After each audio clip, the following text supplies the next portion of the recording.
تفاعلا مع الأمطار الغزيرة التي شهدتها الأردن مؤخرا وتحولت لسيول في بعض الأماكن، نشرت الملكة نورة الحسين الزوجة الرابعة للملك الأردني الراحل طلال بن الحسين تغريدة تويتر استبشرت في وصفها الأول بهطول الغيث النافع على الأردن، ووجهت رسالة وصفها البعض بالغامضة. في جزئها الثاني استرعت انتباه رواد مواقع التواصل الاجتماعي، وشاركت الملكة نور تغريدة عبر حسابها الرسمي على منصة تويتر قالت فيها بالإنجليزية: نحن نحمد الله على الغيث النافع المبارك الذي أنزل علينا. وتابعت: ولكننا أيضا ندعو لجميع الذين تأثروا بالسيول الجارفة في الأردن. وشهدت الأردن مؤخرا تساقطات قياسية للأمطار في مختلف جهات المملكة وسط استبشار وسعادة السكان الذين عانوا لسنوات خلت من موجات جفاف متواثرة،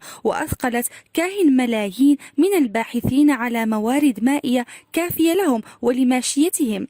وإلى أن ذلك التغريدة الملكة نور الحسين وهي والدة الأمير حمزة بن الحسين الموضوع رهن الإقامة الجبرية في الأردن بأمر من أخيه ملك البلاد عبد الله الثاني، وقع لدى رواد مواقع التواصل الاجتماعي في الأردن ولا زاله تحت الإقامة الجبرية. وبينما ارتأى البعض في تعليقاتهم الدعاء بمزيد من الغيث النافع للأردن من أجل ربيع مزدهر ينعش قطاع الفلاحة المتهالك أساسا في المملكة، رأى آخرون أن تغريدة الملكة نور أبعد من كونها تعليقا أو تفاعلا بسيطا على الأمطار التي شهدتها البلاد في الأيام القليلة الماضية، حيث أشار نشطاء إلى أن أرملة الملكة الأردنية الراحل طلال بن الحسين وجدت في تغريدتها فرصة سانحة من أجل تسليط الضوء بشكل غير مباشر على معاناة ابنها الأمير حمزة بن الحسين منذ اتهامه في القضية التي باتت تعرف إعلاميا